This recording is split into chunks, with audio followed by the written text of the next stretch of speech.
یاد رکھیں ایک آیت کا سمجھنا اس کی اتنی فضیلت ہے کہ 1000 رکعت نوافل پڑھنے سے افضل ہے۔ پچھلے سبق میں نے ایک بات کی تھی، وہ یہ کہ آپ نے جو پڑھنا ہے اس میں 2 نیتیں کرنی ہیں۔ صرف آپ نے سمجھنے کی نیت سے نہیں پڑھنا، آگے سمجھانے کی نیت سے بھی پڑھنا ہے۔ دوسرا اخلاص سے پڑھنا ہے۔ تفسیر 4 طریقوں سے ہوتی ہے، یا تو ایک آیت آئے گی اس کی تفسیر بھی دوسری آیت کرتی ہے، القرآن یفسر بعضہ بعضا کے تحت۔ سورۃ الفاتحہ کے اندر اللہ نے فرمایا اہدنا الصراط المستقیم، یا اللہ سیدھے راستہ دکھا۔ اب کن کا سیدھا راستہ ہے؟ صراط الذین انعمت علیہم، ان لوگوں کا راستہ سیدھا ہے جن پر آپ نے انعام کیا ہے۔ اب یہاں یہ نہیں بتایا انعام کن لوگوں پر کیا، یہاں ضرورت تھی اس آیت کی تفسیر کی۔ اب آپ 4تھے سپارے میں جائیں، وہاں پر اللہ نے فرمایا انعم اللہ علیہم من النبیین والصدیقین والشہداء والصالحین، کہ نیک لوگ کون ہیں جن پر اللہ نے انعام کیا؟ وہ 4 طبقے ہیں۔ پہلا النبیین، نبیوں کا، الصدیقین، صحابہ کا، الشہداء، شہیدوں کا، الصالحین، نیک لوگوں کا۔ تو اب قرآن کی ایک آیت کی تفسیر قرآن کی دوسری آیت نے کی ہے۔ کبھی قرآن کی تفسیر حدیث کے ذریعے ہوتی ہے، جیسے آپ نماز پڑھتے ہیں، قرآن میں اقیم الصلاۃ، نماز قائم کرو۔ نماز میں کتنے رکوع ہیں، کتنے سجدے ہیں، کتنی رکعتیں ہیں، اس کی کیفیت کیا ہے، کب پڑھنی ہے، کس طرح پڑھنی ہے، یہ ساری تفسیر کہاں آ رہی ہے؟ حدیث میں۔ تو کبھی قرآن کی تفسیر ہوتی ہے قرآن کی آیت کے ذریعے، اور کبھی تفسیر ہوتی ہے حدیث کے ذریعے۔ اچھا، اگر قرآن کی کسی آیت پر قرآن سے بھی تفسیر نہ ہو یا حدیث سے بھی تفسیر نہ ہو، پھر یہ دیکھیں گے کہ صحابہ نے اس آیت سے کیا سمجھا۔ کیوں؟ کیونکہ قرآن اترا نبی پر ہے، اور اس کو سب سے پہلے سمجھنے والے کون تھے؟ صحابہ۔ سب سے پہلے قرآن کے شاگرد کون تھے؟ صحابہ۔ اگر صحابی کا قول بھی موجود نہ ہو تو پھر ان تینوں کے مجموعے سے قرآن میں بھی کسی جگہ اس آیت کا اشارہ موجود ہوگا، حدیث میں بھی اس کا کسی جگہ اشارہ موجود ہوگا، صحابی کے کسی قول میں اس کا اشارہ موجود ہوگا۔ ان تینوں کو جمع کر کے بعد والے کوئی بڑے علماء، بڑے امام اس آیت کی تفسیر کر دیں تو وہ بھی مانی جائے گی، مگر شرط ہے کہ وہ قرآن، حدیث اور اجماع یعنی صحابہ کے قول کے مطابق ہو، اس کے مخالف نہ ہو۔ ٹھیک ہے؟ تو یہ تفسیر قرآن مختلف طریقوں سے ہو سکتی ہے، یا قرآن کے ذریعے بھی، حدیث کے ذریعے بھی، صحابہ کے ذریعے بھی، علماء کے ذریعے بھی۔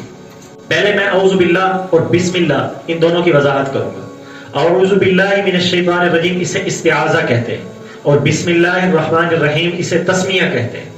اعوذ باللہ من الشیطان الرجیم، اس میں ہم شیطان سے پناہ طلب کر رہے ہیں۔ بسم اللہ الرحمن الرحیم یہ ہے اللہ کا نام لے کر اللہ کی رحمت کے سائے کے نیچے آ جانا۔ پہلی وضاحت وہ یہ کہ یہاں اعوذ باللہ اللہ لانے کی وجہ کیا ہے؟ یہاں پر یوں بھی کہا جا سکتا تھا اعوذ بالرحمن، اللہ کے کئی اور سارے نام ہیں، 99 نام بہت مشہور ہیں، تو ہم پناہ طلب کرتے ہیں اللہ کا نام لے کر۔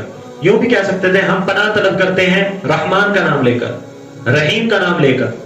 اللہ کا ذاتی نام یہاں کیوں آیا؟ اس کی وجہ ہے، وجہ یہ ہے کہ اللہ اس ذات کو کہتے ہیں جو مستحق عبادت ہو، اور مستحق عبادت وہی ذات ہو سکتی ہے جس میں 3 چیزیں ہوں۔ پہلی چیز اس میں علم ہو، دوسری چیز اس میں قدرت ہو، اور تیسری چیز اس میں حکمت ہو۔ جب یہ 3 چیزیں اکٹھی ہوں گی تب جا کر وہ مستحق عبادت بنے گا۔ بادشاہ کے بعض اوقات قدرت ہوتی ہے، بعض اوقات حکمت ہوتی ہے، علم نہیں ہوتا۔ کبھی علم ہوتا ہے، قدرت نہیں ہوتی۔ تو جتنی بھی مخلوقات ہیں ان میں تینوں چیزیں کبھی اکٹھی نہیں ہو سکتی، اور خالق اس ذات کو کہتے ہیں جس میں یہ تینوں چیزیں اکٹھی ہو۔ میں مثال دیتا ہوں، علم کہتے ہیں اگر کوئی آدمی کام غلط کرے تو مجھے اس کے بارے میں پتا ہو کہ یہ کام غلط کر رہا ہے، یہ ہے علم۔ قدرت کسے کہتے ہیں؟ کوئی آدمی کام غلط کرے، میں اس چیز کی طاقت رکھتا ہوں کہ میں اسے روک سکوں، اسے کہتے ہیں قدرت۔ تیسری چیز ہے حکمت، کہ مجھے پتا بھی ہے یہ کام غلط ہے، میرے پاس طاقت بھی ہے کہ میں اسے روک سکتا ہوں۔ حکمت کہتے ہیں کہ میں اسے اس غلط کام سے روک دوں۔ مطلب یہ ہے کہ جب بادشاہ کے پاس کیس آتا ہے چوری کا، تو بادشاہ اس چور کو سزا دینے پر قادر بھی ہوتا ہے، یہ ہے قدرت۔ پھر اس کو سزا دیتا بھی ہے، یہ ہے حکمت۔ لیکن جس ٹائم وہ چوری کر رہا تھا اس ٹائم تو بادشاہ کو نہیں پتا تھا نا، اگر اس ٹائم پتا ہوتا تو وہ چوری کرنے دیتا؟ نہ دیتا۔ اس لیے بادشاہ کے پاس دو چیزیں ہیں، تیسری چیز نہیں ہے، لیکن اللہ وہ ذات ہے. شیطان سے بچنے کے لیے اللہ سے مدد اس لیے مانگی کہ یا اللہ تو جانتا ہے کہ یہ شیطان مجھ پر حملہ کرے گا، تیرے پاس قدرت بھی ہے کہ تو اس شیطان سے مجھے بچا سکے، اور تیرے پاس حکمت بھی ہے کہ تو مجھے اس شیطان سے بچا لے گا. تو تین چیزیں اکٹھی ہو گئی نا. اللہ کو پتا بھی ہے کہ شیطان مجھ پر حملہ کرے گا، اللہ کے پاس قدرت بھی ہے اس شیطان سے مجھے روکے گا، اور اللہ کے پاس حکمت بھی ہے کہ جب ہم اعوذ باللہ من الشیطان الرجیم پڑھیں گے اللہ ہمیں اس شیطان سے بچا لے گا. تو اس لیے اللہ کا لفظ اس اعوذ باللہ من الشیطان الرجیم میں لے کے آئے. اللہ کی ایک صفت ہے السمیع. اگر ہم یہاں لے آتے ہیں اعوذ بالسمیع من الشیطان الرجیم، تو صرف یہاں اللہ کی ایک صفت کا ذکر ہے، وہ کیا؟ سننے والا. اگر ہم یہاں لے آتے اللہ کی ایک صفت ہے علیم، جاننے والا، تو یہاں اللہ کی ایک صفت کا ذکر ہوتا ہے کہ وہ صرف جاننے والا ہے. لیکن جب ہم اللہ لے کر آئے اس میں اللہ کی تمام صفات جمع ہو گئی، اور خاص طور پر تین صفات. کون کون سی؟ ایک علم، دوسری قدرت، تیسری حکمت. کہ علم بھی ہے کہ وہ غلط کام کر رہا ہے، اور قدرت بھی ہے کہ اسے روک سکتا ہے، اور حکمت کے روک بھی دے گا. ٹھیک ہے، تو یہاں اعوذ باللہ، یہاں اللہ لانے کی یہ وجہ ہے. دوسری بات اعوذ باللہ من الشیطان الرجیم. شیطان کسے کہتے ہیں؟ رجیم کسے کہتے ہیں؟ شیطان کا معنی ہے دوری. دوری کیوں کہا شیطان کو؟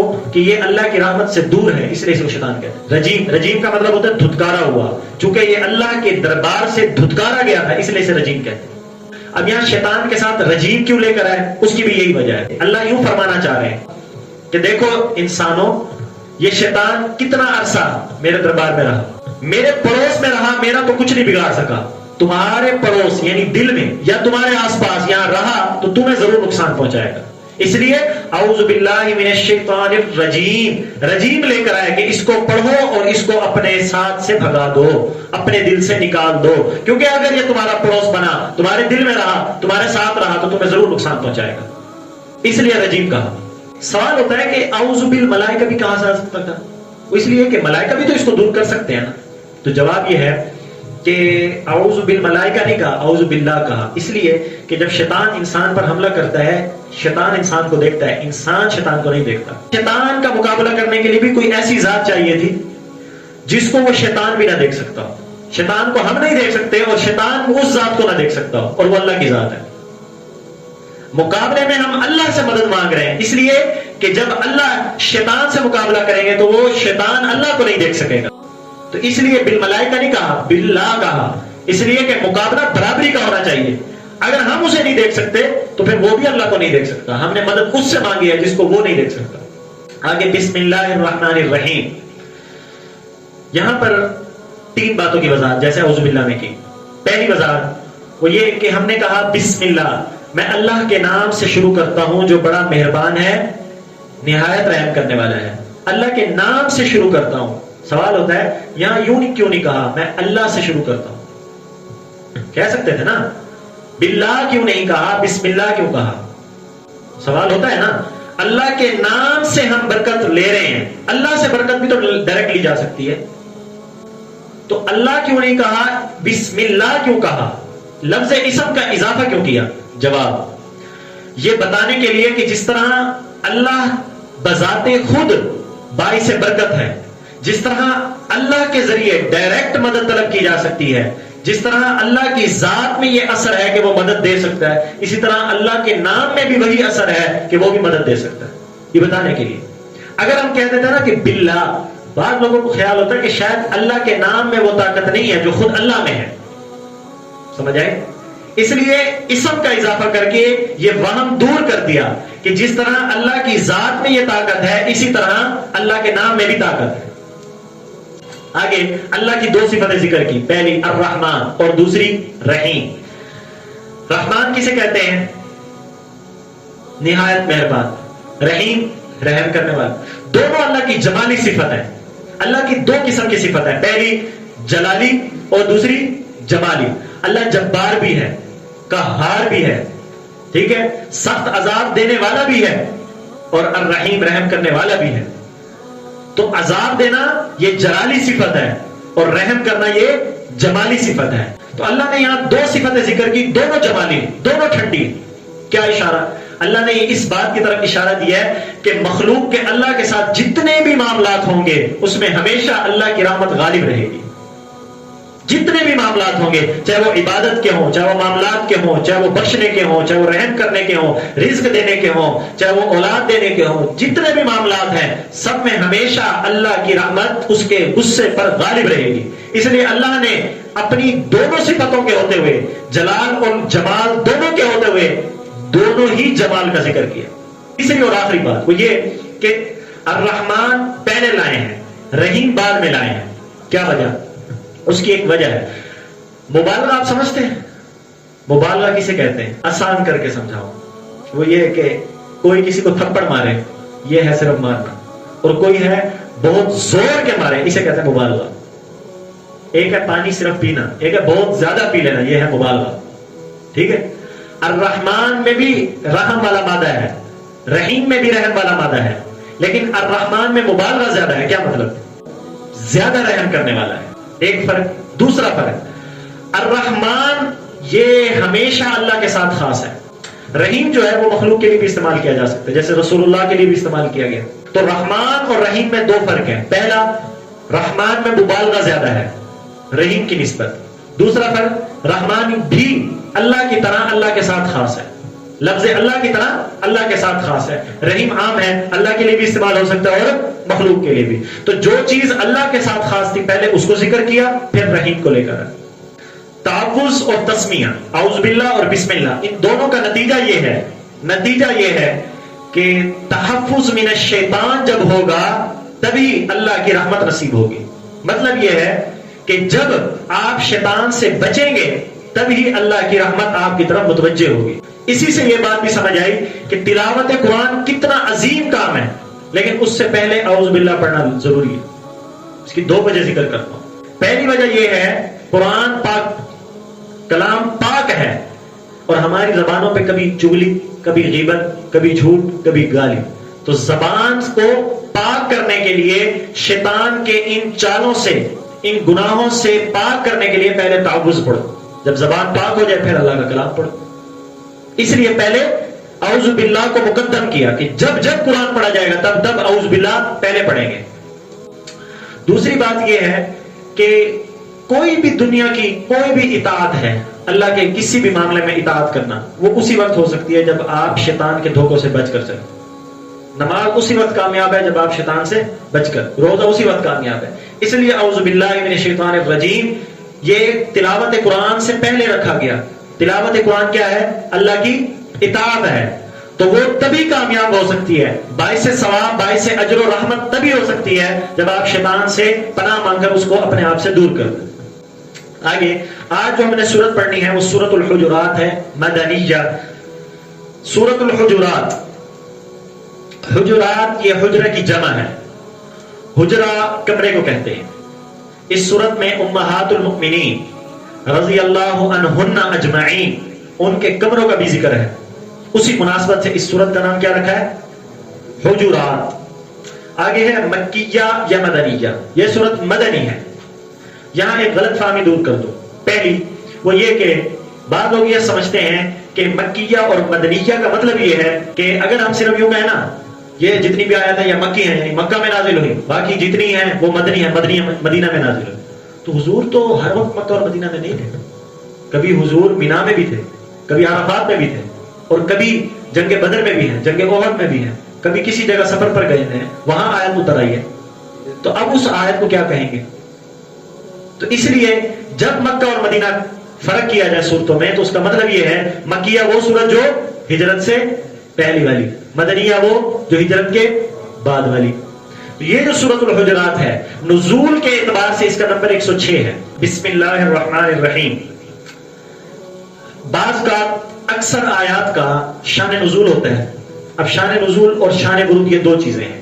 شان نزول کا تعلق قرآن سے ہے، شان ورود کا تعلق حدیث سے ہے. شان نزول کا تعلق قرآن سے، مطلب قرآن کی کوئی آیت اترے گی اس کے پیچھے اس کا کوئی بیک گراؤنڈ ہوگا کہ اس آیت کے اترنے کی وجہ کیا بنی، کیا واقعہ پیش آیا جس وجہ سے اللہ نے یہ آیت اتاری. اس واقعے کو، اس بیک گراؤنڈ کو، اس صورتحال کو جو سبب بنی، جو وجہ بنی اس آیت کے اترنے کا، وہ شان نزول ہے. شان ورود کسے کہتے ہیں؟ اس کا تعلق حدیث سے ہے. مثال کے طور پر کوئی حدیث کسی موقع پر بولی جائے، بتائی جائے، کہی جائے، اس کی وجہ کیا بنی، بیک گراؤنڈ کیا تھا، سبب کیا تھا، کیا حالات بنے جس موقع پر رسول اللہ کو یہ کہنا پڑا، یہ حدیث اس وقت بولی گئی، اس واقعے کو، اس سبب کو شان ورود کہتے ہیں. پہلے آیت کا ترجمہ کریں گے پھر شان نزول. بسم اللہ الرحمن الرحیم. یا ایھا الذین آمنوا، اے ایمان والو، لا تقدموا، آگے نہ بڑھو، بین یدی اللہ ورسولہ، اللہ اور اس کے رسول سے، واتقوا اللہ، اور اللہ سے ڈرو، ان اللہ، بے شک اللہ تعالی، سمیع، سننے والا ہے، علیم، جاننے والا ہے. یاد رکھیں قرآن کے جتنے بھی الفاظ آئیں گے ان میں سے 95% ایسے الفاظ ہیں جو ہماری اردو میں استعمال ہوتے ہیں. جہاں جہاں ممکن ہوگا وہ الفاظ اردو میں آتے ہوں گے تو میں آپ کو بتا دیا گا. شان نزول کیا تھا، کیا وجہ بنی کہ یہ آیت اتری؟ وجہ یہ ہے کہ بنو تمیم عرب کا ایک قبیلہ تھا. رسول اللہ صلی اللہ علیہ وسلم کے پاس مدینہ طیبہ میں مسجد نبوی کے اندر وہ حاضر ہوا اور انہوں نے مطالبہ کیا کہ ہمارے قبیلے کا سردار بنایا جائے، کوئی ایسا آدمی ہو جو ہماری نگرانی سربراہی کرے. اور وہ کون ہونا چاہیے؟ تو 2 آدمی تھے جو اس قابل تھے. پہلا اقرا بن حابس، دوسرا قعقاع بن معبد. یہ 2 آدمی تھے. حضرت ابو بکر صدیق رضی اللہ تعالی عنہ وہ فرمانے لگے کہ قعقاع بن معبد کو بنایا جائے. حضرت عمر رضی اللہ تعالیٰ عنہ وہ فرمانے لگے نہیں، اقرا بن حابس کو بنایا جائے. اب یہاں ایک بات غور کرنے کی ہے. ابھی یہ معاملہ چل رہا ہے، رسول اللہ صلی اللہ علیہ وسلم نے کسی کو نہیں کہا مشورہ دیں، خود زبان سے کوئی بات نہیں فرمائی، ان کے چہرے سے یہ پتہ نہیں چل رہا کہ وہ چاہ رہے ہیں کہ تم میں سے کوئی بولے. ایسا کچھ معاملہ نہیں ہے. ابھی اس قبیلے والے نے یہ بات کی ہے کہ کوئی سربراہ بناؤ، ادھر سے حضرت ابوبکر صدیق اور ادھر سے حضرت عمر کھڑے ہو گئے. وہ کہیں قعقاع بن معبد کو بناؤ، وہ کہیں اقرا بن حابس کو بناؤ. اب دونوں میں اختلاف ہو گیا. اختلاف بڑھتے بڑھتے حضرت ابوبکر صدیق فرمانے لگے تم میری مخالفت میں یہ بات کر رہے ہو. حضرت عمر نے کہا میرا یہ خیال نہیں ہے، میں تو اپنی رائے دے رہا ہوں. اسی اسنا میں دونوں کی آواز بلند ہو گئی. دونوں کی آواز حضور کے سامنے بلند ہوئی. اللہ نے یہ آیت اتار دی. ایک ہوتا ہے اختلاف اور ایک ہوتا ہے جھگڑا. بعض لوگ یہ اعتراض بھی کر سکتے ہیں اچھا بڑے صحابہ کے درمیان جھگڑا ہوا تھا، کمال ہے، تم محبتیں بتاتے ہو، ان میں تو جھگڑے ہوتے تھے. نہیں، جھگڑا اور اختلاف میں فرق ہے. جھگڑا پتہ کہاں ہوتا ہے؟ جہاں میں خود کو ٹھیک کہوں دوسرے کو غلط کہوں. میری بات ٹھیک ہے تیری بات غلط ہے، یہ ہے جھگڑا. اختلاف کیا ہے؟ میری ٹھیک ہے، میں سمجھتا ہوں کہ یہ زیادہ بہتر ہے، وہ یہ کہتا ہے میں سمجھتا ہوں یہ زیادہ بہتر ہے. بس یعنی میں خود کو ٹھیک کہوں دوسرے کو برا کہوں تو یہ کیا بنے گا؟ جھگڑا. میں خود کو ٹھیک کہوں اور دوسرا بھی خود کو ٹھیک کہے، برا نہ کہوں میں اس کو، تو یہ کیا بنے گا؟ اختلاف. حضرات شیخین یعنی حضرت ابو بکر، حضرت عمر، دونوں کا یہ نظریہ تھا. وہ کہتے تھے میں سمجھتا ہوں یہ زیادہ بہتر ہے قعقاع کو بنانا، وہ کہتے ہیں میں سمجھتا ہوں اقرا کو زیادہ بنانا بہتر ہے. یہ اختلاف تھا. یہ اختلاف ہوا، اللہ نے یہ آیت اتار دی. فرمایا یا ایھا الذین آمنوا لا تقدموا بین یدی اللہ. تقدموا یہ تقدیم سے ہے. تقدیم کا مطلب سمجھتے ہیں آپ لوگ؟ آگے بڑھنا. اللہ حکم دے رہے ہیں اے ایمان والو. اس سے پتہ چلا کہ دونوں کا جو اختلاف ہوا تھا اس اختلاف کی وجہ سے وہ ایمان سے نہیں نکل گئے. جیسے ہمارے بعض رات بھی جھگڑے کرتے تھے صحابہ حضور کے مقابلے میں تو ایمان سے نکل گئے. تو اللہ کیا فرما رہے ہیں؟ اے ایمان والو، اے ایمان والو کہہ کر یہ بتا دیا کہ اگرچہ انہوں نے اختلاف کیا ہے پھر بھی ایمان سے نہیں نکلے. کیا فرمایا؟ اللہ اور اس کے رسول کے سامنے آگے نہ بڑھو. کس چیز میں آگے نہ بڑھو یہ نہیں فرمایا. فرمایا آیت میں کہیں نہیں لکھا کس چیز میں آگے بڑھو. واقعہ تو ہمارے سامنے ہے لیکن قرآن کی آیت میں ذکر نہیں کیا. وجہ یہ تھی، عام رکھا اس بات کو کہ رسول اللہ صلی اللہ علیہ وسلم کا چاہے کون ہو وہ کوئی بات کہیں ان کے مقابلے میں کوئی بات نہ کہو، ان سے پہلے نہ کہو، ان کی اجازت کے بغیر نہ کہو. جب وہ چلے ان سے آگے نہ چلو، ان کے برابر نہ چلو اور ان کے پیچھے بھی نہ چلو. اس لیے صحابہ یہ حضور کے پیچھے نہیں چلتے تھے. ہمارے یہاں استاد کے پیچھے، مرید مرشد کے پیچھے چلتا ہے، یہ خلاف صحابہ ہے. وہ کیوں؟ حضور کے قدم کو اپنے قدموں کے ذریعے روکتے نہیں تھے بلکہ سائیڈ میں ہو کر چلتے تھے. تو چاہے چلنا ہو یا چاہے بات ہو، کسی چیز میں آگے نہیں بڑھنا. آگے فرمایا واتقوا اللہ ان اللہ سمیع علیم. پچھلی صورت میں اجتماعی احکامات ذکر کیے گئے جہاد کے. اس صورت میں اصلاح نفس کے احکام ذکر، بندے کے اپنے احکامات کہ میں نے یہ کرنا ہے، میں نے اس سے بچنا ہے، اس کا ذکر ہے. اس سے کئی سارے احکامات بھی نکلتے ہیں اس صورت سے. وہ یہ پہلا حکم یا ایھا الذین آمنوا لا تقدموا. امام قرطبی رحمہ اللہ فرماتے ہیں اس آیت کے ضمن میں 6 واقعات منقول ہیں، کئی سارے ہیں. ایک واقعہ جو میں نے آپ کے سامنے ذکر کیا، اس کے علاوہ 5 اور واقعات بھی ہیں، میں ان میں سے چند ذکر کرتا ہوں. بعض صحابہ حضور کی قربانی سے پہلے اپنی قربانی کر لیتے تھے، عید کی نماز سے پہلے قربانی کر لیتے تھے. اس پر یہ آیت اتری یا ایھا الذین آمنوا لا تقدموا بین یدی اللہ ورسولہ. اللہ اور اس کے رسول کے آگے نہ بڑھو. مطلب یہ ہے شرعی مسئلہ سن لیں. ابھی قربانی آ رہی ہے، قربانی عید کی نماز سے پہلے کرنا جائز نہیں ہے. کسی ایسے علاقے میں، اب جیسے ہمارا ملتان شہر ہے، یہاں ملتان شہر میں کسی بھی جگہ مسجد میں نماز ہو جائے، پہلی نماز، اس کے بعد اگرچہ ہمارے محلے کی مسجدوں میں نہ بھی ہوئی ہو، پورے شہر میں کسی ایک جگہ مسجد میں نماز ہو جائے، اس کے بعد قربانی جائز. بعض صحابہ کیا کرتے تھے، وہ عید کی نماز سے پہلے ہی قربانی کر لیتے تھے. اس پر یہ آیت اتری کیا اے ایمان والو اللہ اور اس کے رسول کے آگے نہ بڑھو، پہلے عید کی نماز پڑھو پھر قربانی کرو. دوسرا ایک واقعہ بھی ہے رمضان کے روزے. بعض صحابہ کیا کرتے تھے، رمضان ابھی شروع ہونے والا ہے، 1-2 دن پہلے ہی روزے رکھنا شروع کرتے تھے. اس کی کئی وجوہات ہو سکتی تھی. ایک وجہ یوں بھی ہو سکتی ہے کہ وہ یوں کہتے ہیں کہ چلو پریکٹس ہو جائے گی، ابھی رمضان شروع ہونے والا ہے، ابھی سے پریکٹس شروع. یہ چیز دین میں مطلوب نہیں تھی. جب حکم دیا تبھی سے شروع کرو. تو بعض صحابہ 1-2 دن پہلے شروع کر دیتے تھے رمضان کے روزے. اس سے رسول اللہ نے ان کو روکا اور یہ آیت اتری کیا یا ایھا الذین آمنوا لا تقدموا، اے ایمان والو اللہ اور اس کے رسول کے آگے نہ بڑھو. تیسری بات، اس آیت سے یہ بھی ثابت ہوتا ہے آج کے دور میں جو بعض لوگ بدعات کرتے ہیں، رسومات کرتے ہیں جس کا شریعت میں ثبوت نہیں ہے، اس کو بھی اس آیت کے ذریعے غلط کہا گیا. کیا بدعات کا تعلق بدعات بدی سے ہے. بدی اس کام کو کہتے ہیں جس کا وجود ہی اس سے پہلے نہ ہو. آج کے دور میں کوئی عمل بدعت ہے، اس کا مطلب یہ ہے قرآن میں، حدیث میں، سنت میں، صحابہ کے عمل میں، اہل قرون کے اندر کہیں بھی اس عمل کی کوئی بھی مثال نہ پائی جاتی ہے، اپنی طرف سے گھڑ لیے. تو بدعات کر لینا اس کی وجہ سے بھی یہ آیت اتری ہے کیا یا ایھا الذین آمنوا لا تقدموا بین یدی اللہ، اللہ اور اس کے رسول سے آگے نہ بڑھو. جو حکم اللہ نے دیا، جو رسول اللہ نے دیا، بس اسی پر رہو. آگے جب بڑھو گے یہ تو گستاخی ہوئی نا.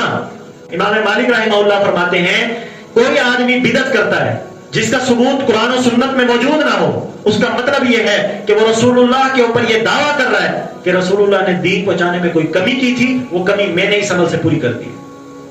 یہ الزام ہے نا رسول اللہ کے اوپر کہ انہوں نے دین ٹھیک نہیں پہنچایا تھا، انہوں نے دین پورا نہیں پہنچایا تھا، اس میں کوئی کمی تھی، وہ کمی میں نے اس عمل سے پوری کی ہے. تو اسی آیت سے پتہ چلا یا ایھا الذین آمنوا لا تقدموا بین یدی اللہ، کیا اللہ اور اس کے رسول کے آگے نہ بڑھو. حضرت ابن عباس رضی اللہ تعالیٰ عنہ اجلہ صحابہ میں سے ہیں، مفسر قرآن ہیں، حضور کے شاگردوں میں سے ہیں، خود حضور سے قرآن کی آیتیں سمجھی ہیں. وہ فرماتے ہیں اس آیت کا مطلب یہ ہے کہ قرآن و سنت کی مخالفت نہ کرو، بس جو قرآن میں آ گیا، جو سنت میں آ گیا اسے مانو، اس سے آگے نہ بڑھو. اس آیت سے عقیدہ حیات النبی بھی ثابت ہوتا ہے. عقیدہ حیات النبی کا مطلب نبی اپنی قبروں میں زندہ ہے، جیسے حضور اس دنیا میں زندہ موجود. آج ہمارا عقیدہ ہے، مسند ابی اعلیٰ جلد نمبر 6 حدیث موجود ہے، الانبیاء احیاء فی قبورہم یصلون، انبیاء اپنی قبروں میں زندہ بھی ہیں، نماز بھی پڑھتے ہیں. تو اس آیت سے سمجھ آئے کہ انبیاء اپنی قبروں میں زندہ موجود ہیں. کیسے سمجھ آئے؟ حضرت عمر رضی اللہ عنہ، حدیث میں ہے حضرت عمر رضی اللہ تعالیٰ عنہ کے دور میں 2 آدمی حضور کے روضہ اقدس کے قریب شور کر رہے تھے. حضرت عمر نے ان کو بلایا اور کہا کہ تم کہاں سے ہو؟ کہا اہل طائف سے ہیں. کہا شکر ہے تم اہل طائف سے ہو، اگر تم اس شہر سے ہوتے میں تمہیں سزا دیتا. تمہیں آداب نبی نہیں ہے، تمہیں نہیں پتا کہ رسول اللہ آرام فرما رہے ہیں، اور تمہاری کیسے جرت ہوئی رسول اللہ کی موجودگی میں تم شور مچاؤ، تم آوازیں بلند کرو. اس آیت کا شان نزول بھی تو یہی ہے نا. شیخین کی آوازیں بلند ہوئی تھی، اللہ نے آیت اتار دی، اور یہ لوگ بھی تو یہی کام کر رہے تھے. اس سے پتہ چلا روضہ اقدس کے قریب شور مچانا اور سخت لب و لہجہ رکھنا یہ ممنوع ہے، حرام ہے. سمجھ آ گئے؟ تو اس آیت سے عقیدہ حیات النبی بھی سمجھ آیا. کیوں؟ اگر رسول اللہ قبر میں زندہ نہ ہوتے حضرت عمر یہ حکم نہ دیتے. حضور زندہ تھے، آرام فرما رہے تھے، اس لیے تو فرمایا نا کہ تم شور نہ کرو. تو کیا ثابت ہوا؟ حضور کا اپنی قبر میں زندہ ہونا بھی اس آیت سے ثابت ہوتا ہے. جمع بین الصلاتین. آج ہمارے بعض لوگ ہیں وہ دو نمازوں کو اکٹھا کرتے ہیں، مغربین ظہرین. مطلب کیا کہ ظہر کی نماز کے وقت میں ظہر بھی پڑھ لو اور عصر بھی، مغرب کے وقت میں مغرب بھی پڑھو اور عشاء بھی پڑھو. حدیث استدلال میں پیش کرتے ہیں حضرت ابن عباس رضی اللہ تعالیٰ عنہ نے فرمایا کہ رسول اللہ صلی اللہ علیہ وسلم نے بغیر خوف کے، بغیر بارش کے، بغیر طوفان کے، بغیر سفر کے، نارمل حالات کے اندر نماز پڑھی ہے، دونوں کو اکٹھا کیا. تو یہ امت کی آسانی کے لیے حضور نے ایسا کیا ہے. اچھا دیکھو اختلاف پتہ کب ہوتا ہے؟ جب آپ حدیث تو لو مانا پیٹ سے کرو، اور اتحاد کب ہوتا ہے؟ جب حدیث بھی انہی سے لو اور مطلب صحابی سے لو. جیسے حضور نے فرمایا تھا ما انا علیہ و اصحابی، اس امت میں 73 فرقے بنیں گے، ایک جنتی ہوگا باقی جہنم میں جائیں گے. وہ ایک کیا ہوگا؟ ما انا علیہ و اصحابی. اس کا طریقہ کار پہچاننے کا یہ ہے جو دلیل بھی سنائے اور اس کا عمل صحابی سے دکھائے. صرف حدیث نہ پیش کرے، صرف قرآن کی آیت نہ دکھائے، قرآن میں لکھا ہے حدیث میں لکھا ہے. بھائی اس آیت سے صحابی نے کیا سمجھا یہ بھی تو بتاؤ. صحابی نے حضور کو کرتے ہوئے دیکھا یہ عمل. حضور نے خود کہا ہے علیکم بسنتی و سنت الخلفاء الراشدین، میری سنت کی بھی اتباع کرو، سنت خلفاء کی بھی اتباع کرو. اب اس حدیث کو دکھاتے ہیں کہ دیکھو حضور نے دو نمازوں کو اکٹھا کیا، ظہر میں ظہر بھی پڑھی، عصر بھی پڑھی، مغرب میں مغرب بھی پڑھی، عشاء بھی پڑھی. تو آپ بھی کرو ایسے، لیکن ہم نہیں کرتے. کیوں؟ صحابی سے مطلب نہیں لیا. جس صحابی سے حدیث لیتے ہیں حضرت ابن عباس رضی اللہ تعالیٰ عنہ سے روایت ہے، اسی صحابی نے عمل بھی بتایا کہ رسول اللہ کی مراد کیا تھی. وہ فرماتے ہیں کہ رسول اللہ صلی اللہ علیہ وسلم ظہر کی نماز کو اس کے آخری وقت میں پڑھتے، عصر کی نماز کو اس کے ابتدائی وقت میں پڑھتے. اب دیکھنے والا یہ سمجھتا کہ دو نمازوں کو اکٹھا کیا ہے، لیکن اکٹھا نہیں کیا. ظہر کو آخری وقت میں پڑھا، ساتھ ہی عصر کی نماز کا وقت داخل ہوا، عصر کی نماز بھی پڑھ لی، اس طرح دو نمازیں اکٹھی ہو گئی. اب مجھے بتاؤ یہ ظہر کے وقت میں عصر پڑھنا ہے؟ نہیں. ظہر کو اس کے وقت میں پڑھا ہے، عصر کو اس کے وقت میں پڑھا ہے. فرق یہ ہے ظہر آخری وقت میں، عصر ابتدائی وقت میں. مسئلہ حل ہو گیا. تو جو بندہ حدیث بھی دکھائے صحابی کا مطلب بھی اس سے لے لے تو اتحاد ہوگا، لیکن حدیث لے مانا پیٹ سے کرے تو اختلاف ہوگا. تو اس آیت سے جمع بین الصلاتین بھی حل ہوا. وہ کیا فرمایا؟ اللہ نے قرآن میں فرمایا ان الصلاۃ کانت علی المؤمنین کتابا موقوتا، کہ نمازیں اس کے مقررہ وقت میں فرض کی گئی ہیں. جو نماز کا مقررہ وقت ہے اسی میں وہ فرض ہے. اس سے وہ ہٹی تو قضا ہو گئی، اس سے پہلے پڑھ لی تو ادا نہ ہوئی. قرآن نے کہہ دیا.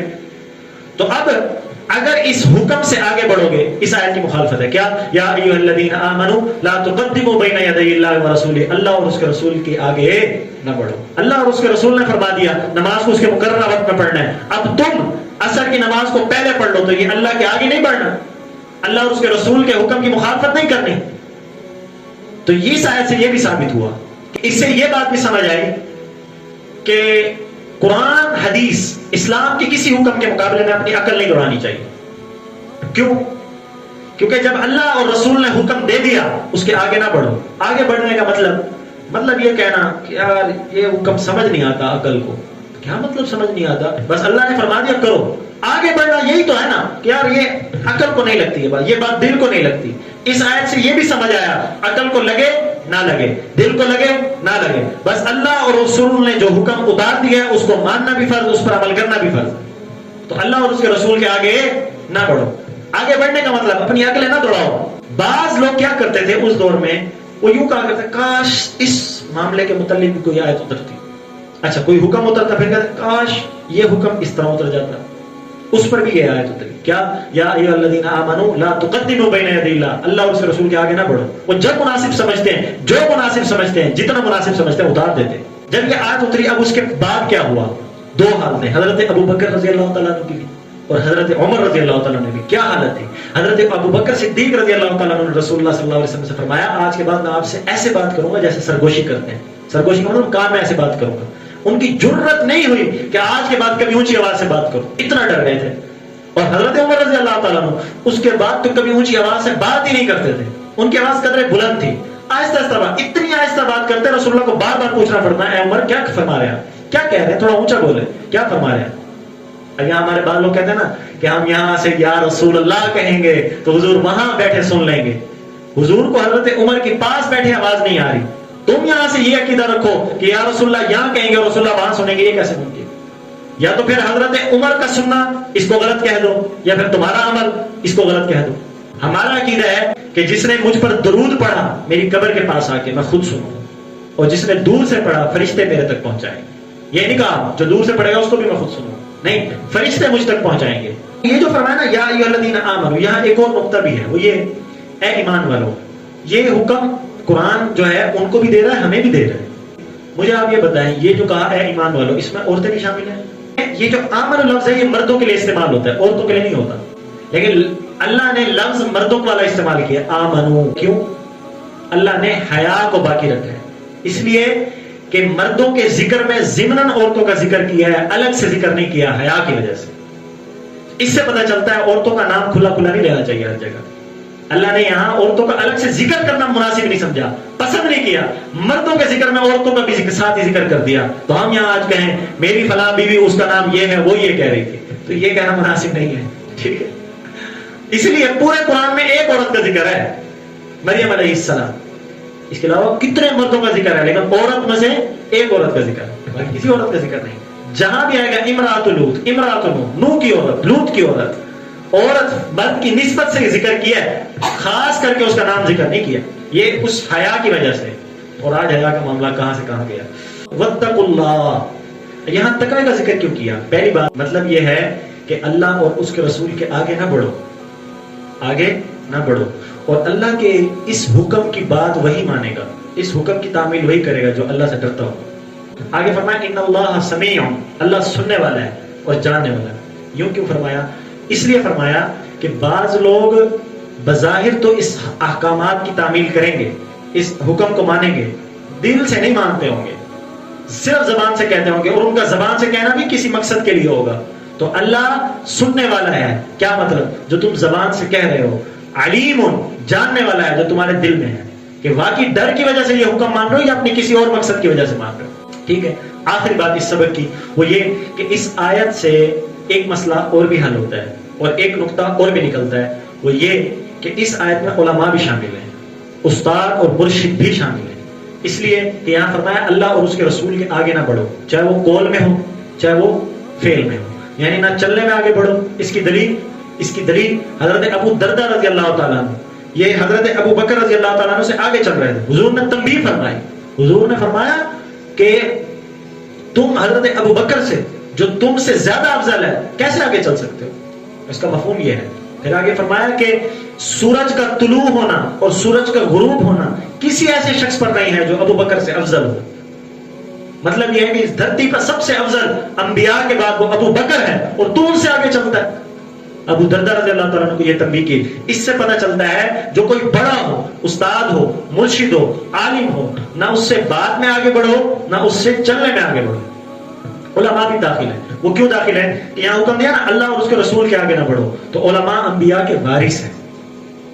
جس طرح آج کے دور میں